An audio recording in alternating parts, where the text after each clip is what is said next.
But I saw an article today, and the title of it was "Who Will Replace Charlie Kirk?" And I don't think that's the best question. I think the best question is how many? How many will replace Charlie Kirk? Because I don't think there's just one individual out there that's going to replace him. I think two reasons. Charlie Kirk had a huge impact on a large number of individuals while he was alive, and I believe even more so after his death.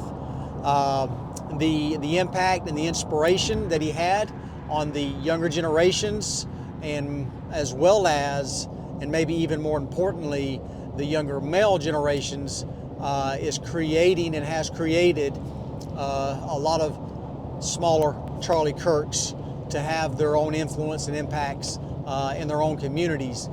And so with one of the biggest things that I see in generational leadership is that the leadership that is already in place, they have and I'm just talking about leadership in general. So leadership in business, leadership in politics, leadership in your churches.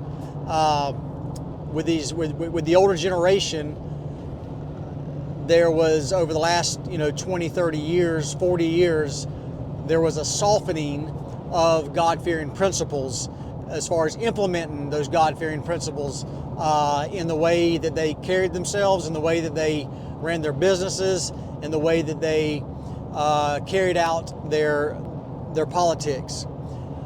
But and so as time goes on, the younger generation, their leadership principles, they may go into something with great intentions, good intentions, and you see this in politics a lot, where they get into it, and then the amount of leadership that has a negative amount of control on the system is so overwhelming and so in depth and so deeply rooted that new leadership has such a hard time rooting out the things that are not promising, that are not effective, that are not God-fearing.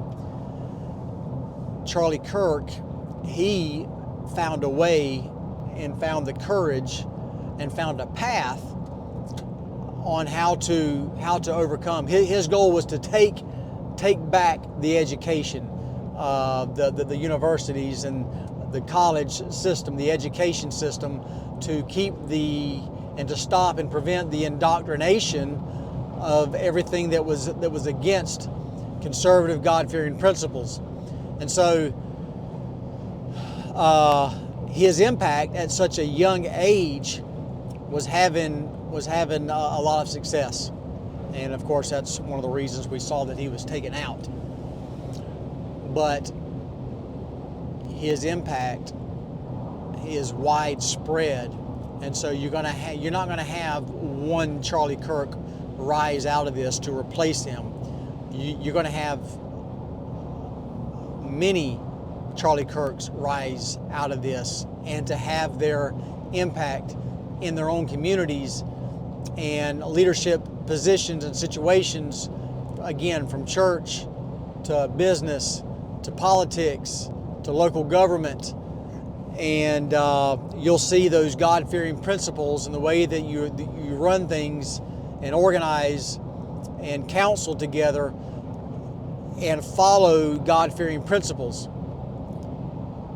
The point that I'm making is that the impact was needed on that younger generation, so that we could have a greater influx of these leaders.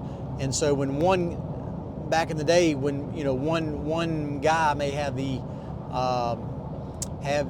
be inspired to go into politics or try and change things, well, he gets in there, but it's just too deep rooted to do anything, and he either gives up and gets out, or he gets overtaken and is not able to do anything.